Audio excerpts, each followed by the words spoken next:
لبیک لا شریک لک لبیک ان الحمد والنعمت لک والملک، یہ ایک ایسا ترانہ ہے حاجیوں کا جس میں اللہ تعالیٰ کے عشق اور محبت کا اظہار بھی ہے اور اللہ کی بندگی کا اقرار بھی ہے۔ مرد اونچی آواز سے پڑھیں اور عورتیں خواتین آہستہ آواز سے پڑھیں۔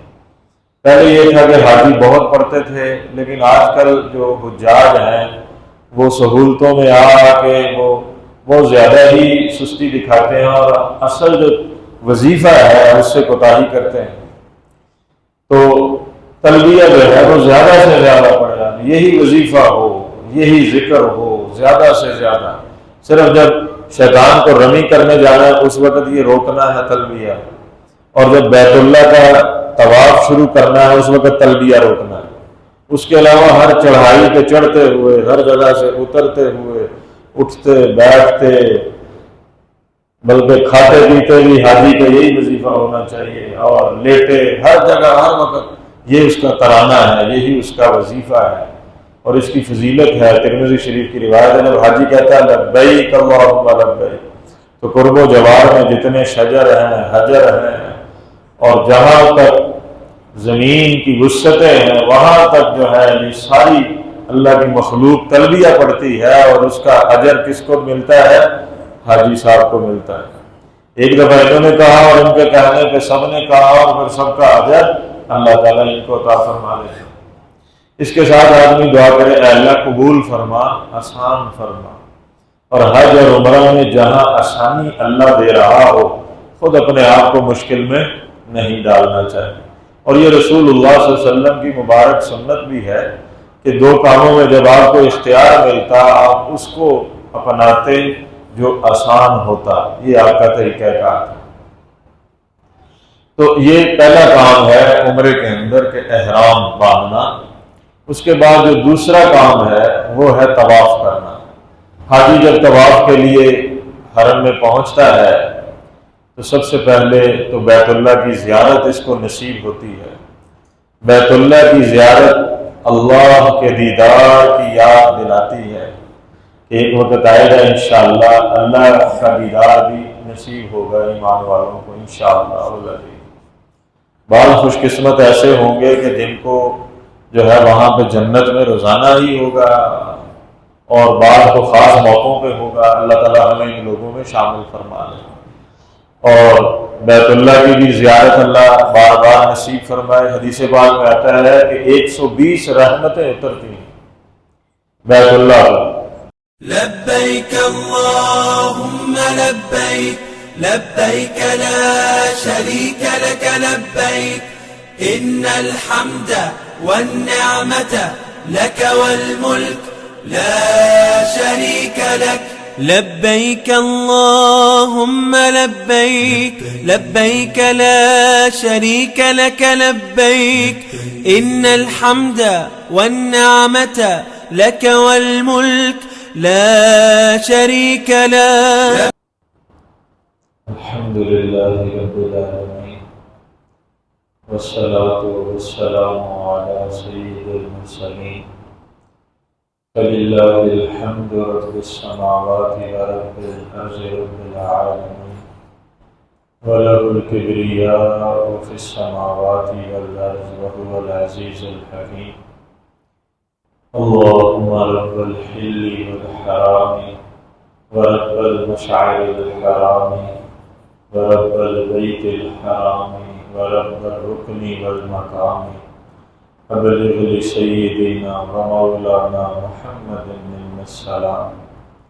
اللهم إني ضعيف فقوّني وإني ذليل فأعزني وإني فقير فارزقني۔ بزرگان محترم، برادران عزیز، حج کا مہینہ چل رہا ہے اور حجاج کرام ضیوف الرحمان کے قافلے سفر حرمین کے لیے رواں ہیں۔ اسی مناسبت سے آج کی اس نشست میں عمرے کا طریقہ، حج کا طریقہ، روزہ رسول صلی اللہ علیہ وآلہ وسلم پر حاضری کا طریقہ مختصراً عرض کیا جائے۔ جو لوگ تو جا رہے ہیں اور اس نشست میں موجود ہیں، ان کو بھی اس سے فائدہ ہے کہ بغیر سیکھے جانا اور بغیر احکام اور واجبات اور فرائض کے علم کے جانا بعض اوقات عمل میں بہت ساری کمی اس کی وجہ سے پیدا ہو جاتی ہے۔ اور جن لوگوں نے اپنا حج کر لیا ہے، اس نشست میں بیٹھے ہیں، وہ بھی جائزہ لیں کہ اگر کہیں کوتاہی ہے تو اس میں استغفار کریں یا اس کا کوئی دیکھیں کفارہ۔ ایک دفعہ ایک نشست میں جو سیکھنے سکھانے کی نشست تھی، ایک ساتھی نے اس بات کا اظہار کیا کہ میں نے تو طواف وداع کیا ہی نہیں جو آپ نے بیان کیا ہے۔ تو میں نے پھر اسے بتایا کہ یہ تو واجب ہے، لہذا تمہارے اوپر دم واجب ہے، اور قربانی کرنی بھی ادھر ہی حرم کے اندر ہی ہے۔ تو کتنا بڑا اس کا فائدہ ہوا۔ اسی طرح جن لوگوں نے اگلے سالوں میں انشاءاللہ حج کرنا ہے تو ان کے لیے بھی انشاءاللہ یہ نشست مفید ہے کہ حج جو ہے یہ ارکان اسلام میں سے ہے۔ بعض ارکان ایسے ہیں جو صرف بدنی عبادت ہے، جیسے نماز ہے، بعض ایسے ہیں جو صرف مالی عبادت ہے، جیسے زکوٰۃ ہے۔ حج ایسی عبادت ہے کہ اس میں مال بھی لگتا ہے اور جان بھی لگتی ہے۔ تو ہمارے ہاں جو حج اکثر بر صغیر سے پاکستان، ہندوستان اور بنگلہ دیش سے جو حضرات جاتے ہیں وہ حج تمتع کرتے ہیں۔ رسول اللہ صلی اللہ علیہ وسلم نے حج قران فرمایا، لیکن حج تمتع کی راستے میں پھر اجازت دے دی کہ جن لوگوں نے عمرے کی نیت کرنی ہے وہ عمرے کی کر لیں، جنہوں نے حج کی کرنی ہے وہ حج کی کر لیں۔ اور پھر یہ بھی فرمایا جن کے پاس قربانی ہے وہ جو ہے وہ پھر حج کی ہی نیت رکھیں، یعنی وہ احرام نہیں کھولیں گے عمرہ کر کے۔ تو حج تمتع کسے کہتے ہیں؟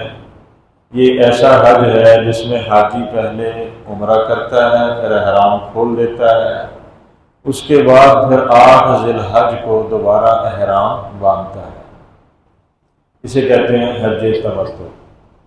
حج قران کسے کہتے ہیں؟ حاجی عمرہ کرتا ہے لیکن احرام کی پابندیاں اس سے جو ہے وہ نہیں اٹھتی، پھر وہ احرام کی حالت میں ہی رہتا ہے حج کے دنوں کے اندر بھی، یعنی عمرے اور حج کا اکٹھا احرام۔ حج افراد جو ہے وہ حج ہوتا ہے جو سیدھا حج کی ہی جس کی نیت ہوتی ہے، اس میں پہلے عمرہ بھی نہیں ہوتا اور نہ قربانی ہوتی ہے۔ تو بہرحال حج تمتع کا طریقہ آج کی اس نشست میں ہم سیکھیں گے۔ اس کے اندر سب سے پہلے حج تمتع کے اندر عمرہ ہے۔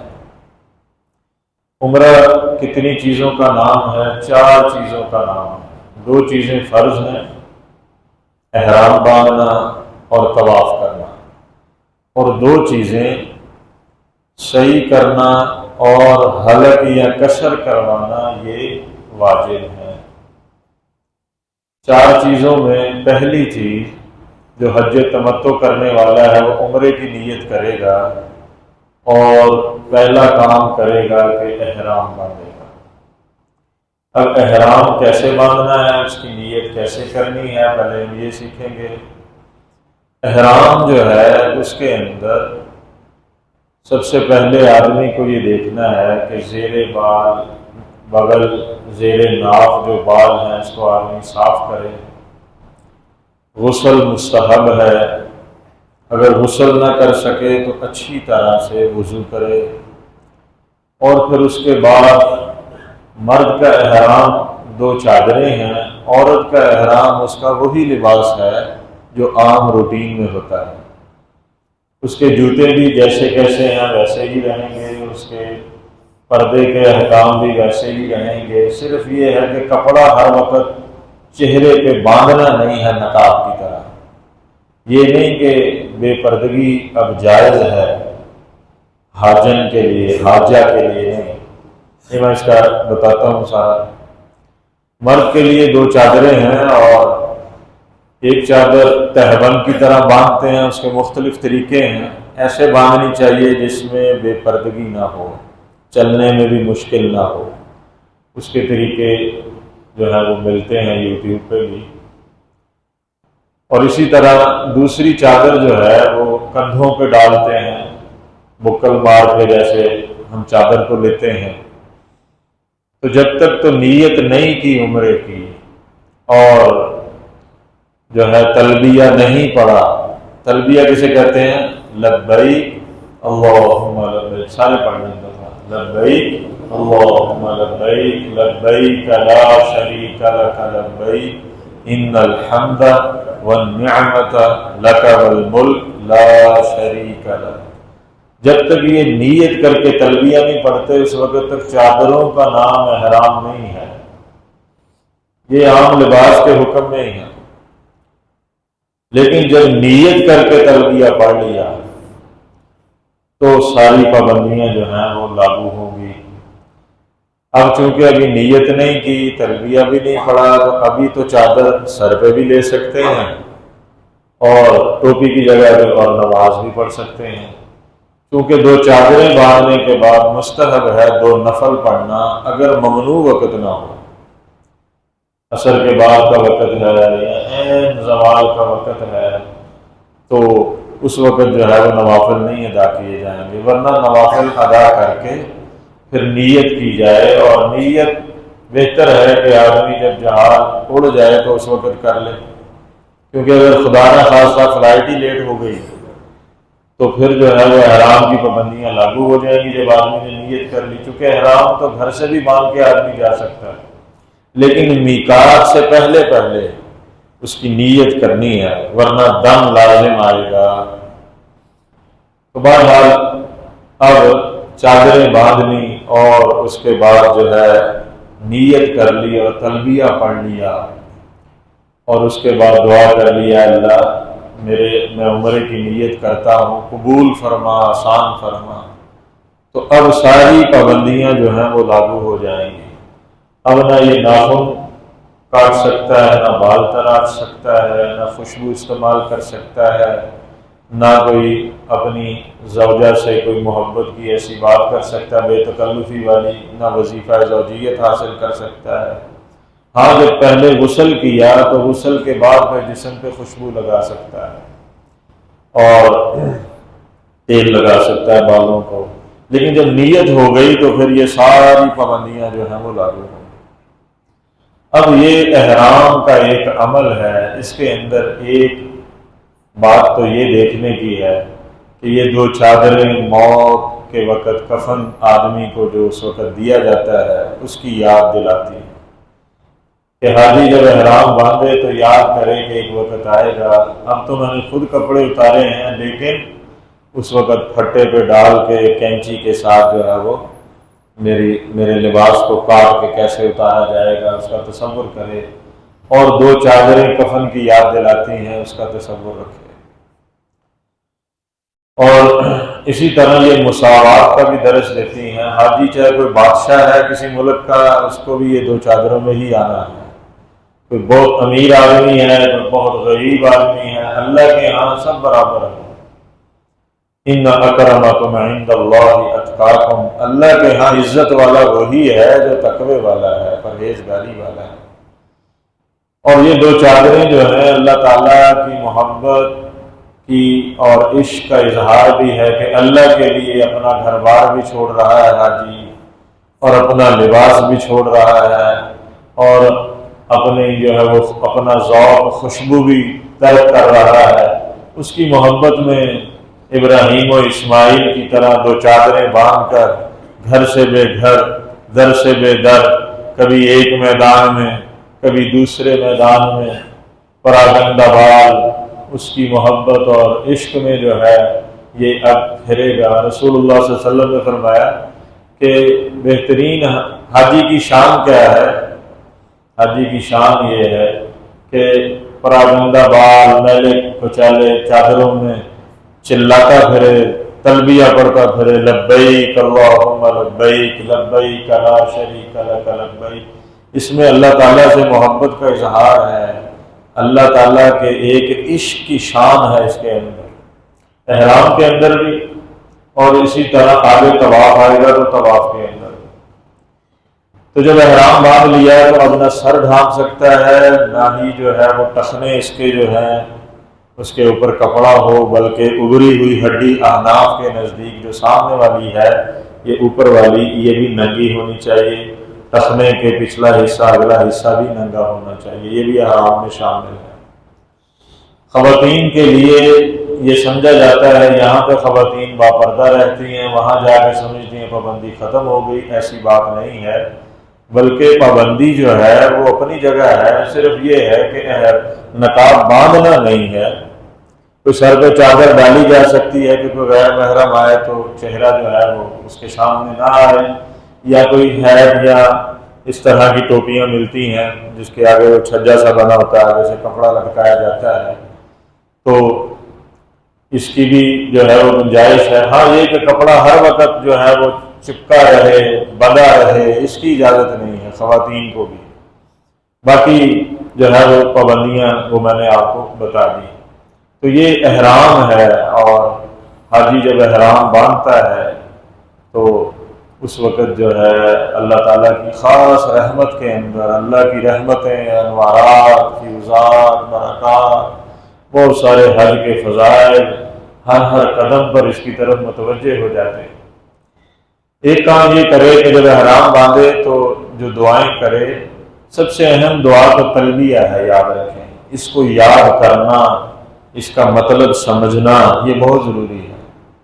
ابراہیم علیہ السلام نے 4-5 ہزار سال پہلے پتھر پہ کھڑے ہو کر جب آواز دی تھی وَأَذِّن فِي النَّاسِ بِالْحَجِّ يَأْتُوكَ رِجَالًا وَعَلَىٰ كُلِّ ضَامِرٍ يَأْتِينَ مِن كُلِّ فَجٍّ عَمِيقٍ لِيَشْهَدُوا مَنَافِعَ لَهُمْ، تو اس وقت جب اللہ نے کہا تھا اعلان کرو، تو انہوں نے پتھر پہ کھڑے ہو کے جب اعلان کیا کہ آؤ اللہ کے گھر کا حج کرنے جوق در جوق، تو اس پکار پر، اس اعلان پر، اس اذان پر حاجی اس کا جواب دے رہا ہوتا ہے، لبیک میں حاضر ہوں، لبیک لا شریک لک لبیک ان الحمد والنعمت لک والملک۔ یہ ایک ایسا ترانہ ہے حاجیوں کا جس میں اللہ تعالیٰ کے عشق اور محبت کا اظہار بھی ہے اور اللہ کی بندگی کا اقرار بھی ہے۔ مرد اونچی آواز سے پڑھیں اور عورتیں خواتین آہستہ آواز سے پڑھیں۔ پہلے یہ تھا کہ حاجی بہت پڑھتے تھے، لیکن آج کل جو حجاج ہیں وہ سہولتوں میں آ کے وہ بہت زیادہ ہی سستی دکھاتے ہیں اور اصل جو وظیفہ ہے اس سے کوتاہی کرتے ہیں، تو تلبیہ جو ہے وہ زیادہ سے زیادہ پڑھا، یہی وظیفہ ہو، یہی ذکر ہو زیادہ سے زیادہ۔ صرف جب شیطان کو رمی کرنے جانا ہے اس وقت یہ روکنا ہے تلبیہ، اور جب بیت اللہ کا طواف شروع کرنا ہے اس وقت تلبیہ روکنا ہے۔ اس کے علاوہ ہر چڑھائی پہ چڑھتے ہوئے، ہر جگہ سے اترتے ہوئے، اٹھتے بیٹھتے، بلکہ کھاتے پیتے بھی حاجی کا یہی وظیفہ ہونا چاہیے، اور لیٹے ہر جگہ ہر وقت یہ اس کا ترانہ ہے، یہی اس کا وظیفہ ہے، اور اس کی فضیلت ہے۔ ترمذی شریف کی روایت ہے جب حاجی کہتا ہے لبیک اللہم لبیک، تو قرب و جوار میں جتنے شجر ہیں، حجر ہیں، اور جہاں تک زمین کی وسعتیں ہیں وہاں تک جو ہے یہ ساری اللہ کی مخلوق تلبیہ پڑھتی ہے، اور اس کا اجر کس کو ملتا ہے؟ حاجی صاحب کو ملتا ہے۔ ایک دفعہ انہوں نے کہا اور ان کے کہنے پہ سب نے کہا، اور پھر سب کا اجر اللہ تعالیٰ ان کو عطا فرما دے۔ اس کے ساتھ آدمی دعا کرے اے اللہ قبول فرما، آسان فرما، اور حج اور عمرہ میں جہاں آسانی اللہ دے رہا ہو خود اپنے آپ کو مشکل میں نہیں ڈالنا چاہیے۔ اور یہ رسول اللہ صلی اللہ علیہ وسلم کی مبارک سنت بھی ہے کہ دو کاموں میں جب آپ کو اختیار ملتا آپ اس کو اپناتے جو آسان ہوتا، یہ آپ کا طریقہ کار ہے۔ تو یہ پہلا کام ہے عمرے کے اندر کہ احرام باندھنا، اس کے بعد جو دوسرا کام ہے وہ ہے طواف کرنا۔ حاجی جب طواف کے لیے حرم میں پہنچتا ہے تو سب سے پہلے تو بیت اللہ کی زیارت اس کو نصیب ہوتی ہے۔ بیت اللہ کی زیارت اللہ کے دیدار کی یاد دلاتی ہے کہ ایک وقت آئے گا انشاءاللہ اللہ کا دیدار بھی نصیب ہوگا ایمان والوں کو انشاءاللہ۔ بعض خوش قسمت ایسے ہوں گے کہ جن کو جو ہے وہاں پہ جنت میں روزانہ ہی ہوگا، اور بعض کو خاص موقعوں پہ ہوگا۔ اللہ تعالیٰ ہمیں ان لوگوں میں شامل فرما لے، اور بیت اللہ کی بھی زیارت اللہ بار بار نصیب فرمائے۔ حدیث پاک میں آتا ہے کہ 120 رحمتیں اترتی ہیں بیت اللہ اللہ کے حرم پر، 60 رحمتیں طواف کرنے والوں پہ اتر رہی ہوتی ہیں، 40 وہاں پہ نماز پڑھنے والوں پہ اتر رہی ہوتی ہیں، 20 رحمتیں صرف بیت اللہ کی زیارت کرنے والوں پر اتر رہی ہوتی ہیں۔ تو بیت اللہ کو بیٹھ کے دیکھتے رہنا یہ بھی ایک اللہ کی رحمتوں کا موجب ہے، اور یہ بھی ایک وظیفہ ہے۔ میں اللہ والے سے میں نے پوچھا کہ مجھے بتائیں میں وہاں جا کے کیا کروں، تو انہوں نے کہا کہ جب اپنے ارکان سے فارغ ہو جاؤ تو بس بیٹھ کر بیت اللہ کو دیکھتے رہو اور اللہ سے دعائیں کرتے رہو، لیکن یاد رکھیں طواف کے دوران بیت اللہ کی طرف نظر نہیں ہونی چاہیے۔ طواف کے دوران بعض لوگ جو ہیں وہ غلطی کرتے ہیں کہ بیت اللہ کو دیکھ رہے ہوتے ہیں، نہیں، طواف کے دوران نہیں، طواف سے باہر جب آپ ہوں تو بیت اللہ کی زیارت کریں۔ پہلی زیارت کے اندر جو دعا آدمی کرتا ہے وہ قبول ہوتی ہے۔ حضرت امام ابو حنیفہ رحمۃ اللہ علیہ فرماتے ہیں کہ جب پہلی زیارت ہو تو کیا دعا مانگے؟ یہ دعا مانگے، یا اللہ مجھے مستجاب الدعوات بنا دیجئے۔ کیا مطلب؟ کہ میں جب دعا کروں میری دعائیں قبول ہوا کریں۔ ایسی جامع انہوں نے دعا سکھائی، اور واقعی دعا جو ہے، رات بھی ایک علماء کی مجلس میں یہ بات ہو رہی تھی کہ سارا دین جو ہے اس کا نچوڑ ساری اللہ کی معرفت، اللہ کا سارا تعلق سب کچھ دعا کے اندر ہی رکھا ہوا ہے۔ جس کو اللہ تعالیٰ نے یہ ذوق نصیب فرما دیا اور اس کی توفیق عطا فرما دی کہ اللہ سے مانگنا کیسے ہے، اس کا چسکا اگر اللہ نے کسی کو دے دیا تو سمجھو اس کو اللہ نے سب کچھ دے دیا۔ اللہ تعالیٰ ہمیں مانگنا جو ہے اس سے کیسے مانگنا ہے یہ رسول اللہ صلی اللہ علیہ وسلم ہمیں سکھا گئے ہیں۔ اللہ تعالیٰ ہمیں اس کی توفیق عطا فرمائے۔ تو بیت اللہ کی زیارت کے بعد پھر جو ہے طواف جو دوسرا رکن ہے اور عمرے کا فرض رکن ہے، اس کے اندر طواف کیسے کرنا ہے؟ سب سے پہلے حجر اسود کے سامنے کھڑے ہو کر استقبال کرنا ہے۔ حجر اسود کا استقبال کیسے ہے؟ جیسے نماز میں دونوں ہاتھ اٹھاتے ہیں نا، بسم اللہ اللہ اکبر، نماز میں تو اٹھاتے ہیں اللہ اکبر، ایسے ہی ہاتھ اٹھانے ہیں، یعنی حجر اسود کے دونوں جانب گویا کہ بسم اللہ اللہ اکبر وللہ الحمد والصلاۃ والسلام علی رسول اللہ، درود و سلام بھی پڑھنا ہے، اور اسی طرح ہاتھ نیچے جھکا کر پھر اٹھانے ہیں استلام کے لیے، بسم اللہ اللہ اکبر کہہ کر دونوں ہاتھ گویا کہ حجر اسود پر رکھ دیے، اور پھر اس کا بوسہ لے لیا۔ جیسے فلائنگ کس ہوتی ہے نا، بچوں کو ہم کرتے ہیں پیار سے محبت سے، حجر اسود اگر تو نصیب ہو جائے وہاں لب لگانا تو یہ وہ موقع ہے کہ حضرت عمر رضی اللہ تعالیٰ عنہ جب حجر اسود کے پاس آئے تو آ کر یہ فرمایا، انی اعلم انک حجر، اے حجر اسود مجھے پتا ہے تو ایک پتھر ہے، میں کبھی بھی تجھے بوسہ نہ دیتا اگر رسول اللہ صلی اللہ علیہ وسلم نے تجھے بوسہ نہ دیا ہوتا۔ تو اگر یہ نصیب ہو جائے تو یہ ایسی سعادت ہے، وہ جو پتھر ہیں ان پر لب لگے ہیں حضور اکرم صلی اللہ علیہ وآلہ وسلم کے، اس جگہ پر آپ کے اگر لب لگیں جہاں انبیاء کے لب لگے ہیں اور رسول اللہ صلی اللہ علیہ وسلم کا بوسہ ہے، گویا کہ حجر اسود کا بھی بوسہ ہو گیا اور ان کے بوسے پہ بھی بوسہ ہو گیا، یعنی حضور اکرم صلی اللہ علیہ وآلہ وسلم کے، تو بڑی بات ہے۔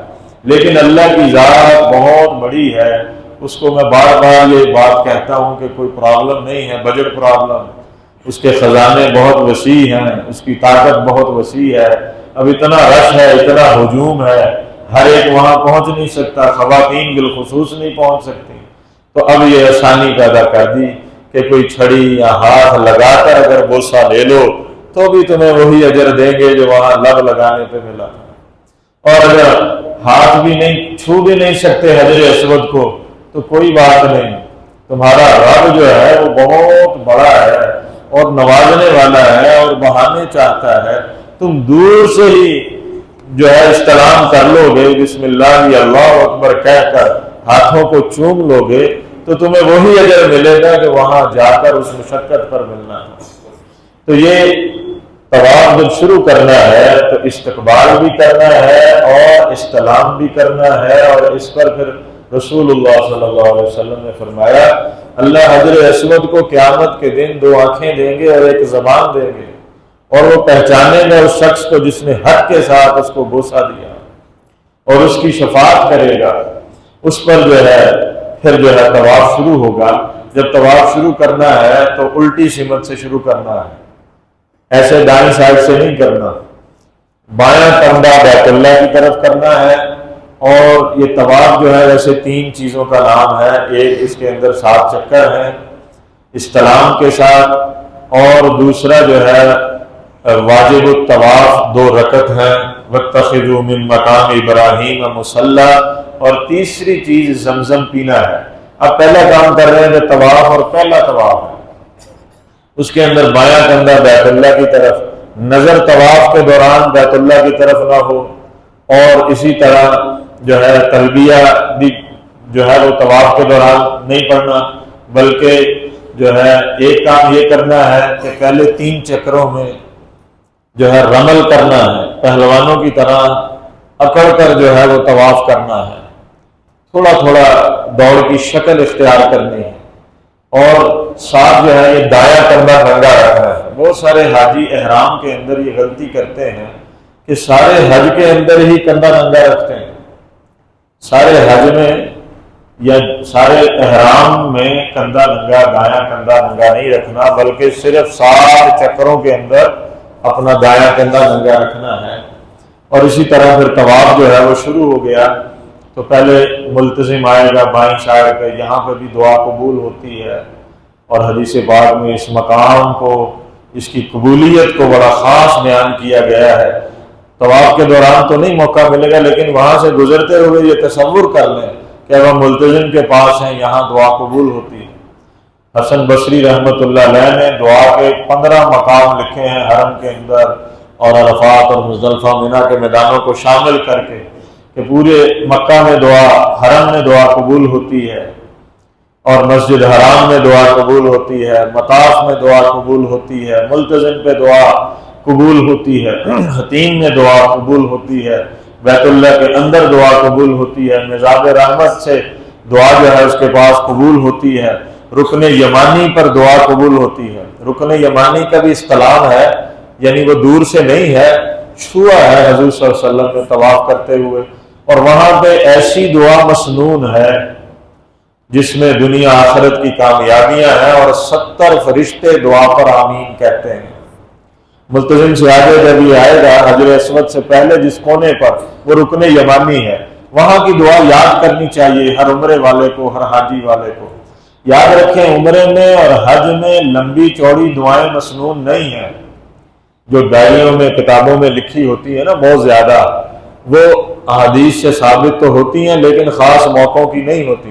لیکن جو لوگ حریص تھے اور جو ہے وہ لوگوں کو ترغیب کے لیے اور وقت قیمتی بنانے کے لیے علماء نے ان کو لکھ دیا، لیکن جو سب سے طواف کے اندر جو مسنون دعا ہے، جو قیمتی دعا ہے، سارے حج کی دعا جو ہے وہ یہاں پہ مسنون ہے، وہ اللہم انی اسألک العافیۃ فی الدنیا والآخرہ ربنا آتنا فی الدنیا حسنہ وفی الآخرۃ حسنہ وقنا عذاب النار۔ یہ دعا جو ہے اس پر 70 فرشتے آمین کہتے ہیں۔ دنیا بھی مانگ لی اللہ سے، آخرت بھی مانگ لی، عافیت بھی مانگ لی۔ عافیت کا کیا مطلب؟ حضور صلی اللہ علیہ وسلم نے فرمایا کہ عافیت سے بڑھ کر کوئی نعمت نہیں، کوئی دعا عافیت سے بڑھ کر نہیں۔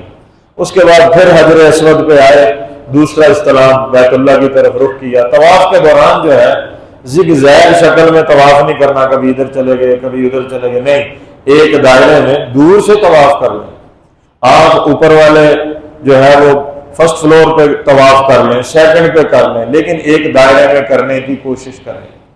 طواف کے دوران نظر کی حفاظت کریں، جسم کی حفاظت کریں، غیر محرموں سے اپنی نظر کو بھی بچائیں۔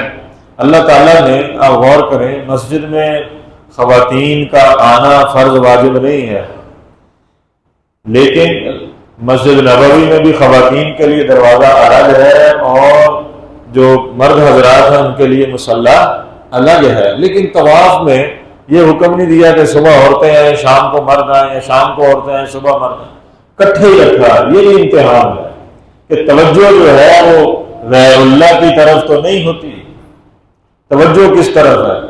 نظر، جس نے اپنی نظر کی حفاظت کی اس کو طواف کی لذت نصیب ہوگی، اور طواف دنیا کی سب سے لذیذ عبادت ہے اور مکے کی سب سے بڑی عبادت ہے۔ باقی کام تو آدمی یہاں بھی کر سکتا ہے، قرآن پاک مکمل کرنا اور دیگر وظائف کرنا اور دیگر اعمال کرنا، وہاں کرنے ہیں سارے اعمال، لیکن ویسے عرض کروں طواف جو ہے وہ صرف وہیں ہوگا، باقی چیزیں یہاں بھی ہو سکتی ہیں، صدقہ بھی ہو سکتا ہے، تلاوت بھی ہو سکتی ہے، ذکر بھی ہو سکتا ہے، نوافل بھی ہو سکتے ہیں، لیکن طواف ادھر ہی ہوگا۔ تو اس کو آداب کے ساتھ نظر کی حفاظت اور اسی طرح زبان کی حفاظت، کسی نے پیچھے سے ویل چیئر مار دی ہے، کسی کی کوہنی لگ گئی تو غصہ نہیں کرنا، ولا جدال فی الحج، لڑائی جھگڑے سے بچتے ہوئے طواف کرنا۔ تو اس طرح طواف کرنا ہے، دوسرا چکر، پھر تیسرا اور چوتھا، پانچواں، چھٹا، ساتواں چکر جب پورا ہو جائے تو آٹھواں استلام کر کے بسم اللہ اللہ اکبر کر کے پھر طواف کے چکر پورے ہو گئے۔ اور اس کے بعد طواف کا دوسرا حصہ کیا ہے؟ واجب چیز جو ہے وہ 2 نفل ہیں، مقام ابراہیم کے پاس پڑھنے ہیں، وَاتَّخِذُوا مِن مَقَامِ إِبْرَاهِيمَ مُصَلًّى، یہاں جگہ نہ ملے، پیچھے مل جائے، دائیں بائیں مل جائے، پوری مسجد میں کہیں مل جائے، پورے حرم میں مل جائے، حج کے دنوں میں رش بہت ہوتا ہے، تو یہ 2 رکعت واجب ہیں۔ اگر مکروہ وقت نہیں ہے عصر کے بعد کا، عین زوال کا، تو اس وقت کو نکال کے اس کو آپ نے بعد میں ادا کرنا ہے۔ تیسرا کام ہے زمزم پینا۔ تو زمزم جو ہے یہ رسول اللہ صلی اللہ علیہ وسلم نے اس کے بڑے فضائل بیان کیے، اور ایک فضیلت یہ بیان کی کہ پیتے ہوئے جو دعا مانگو گے اللہ تعالیٰ اس کو قبول فرمائیں گے۔ اب بہت ساری دعائیں ہیں، اگر ان کو نقل کر دیا جائے کہ کیا کیا لوگوں نے مانگی۔ ایک دعا ابن عباس نے مانگی جو مانگنی چاہیے رضی اللہ تعالیٰ عنہما، اللہم انی اسألک علما نافعا ورزقا واسعا وشفاء من کل داء۔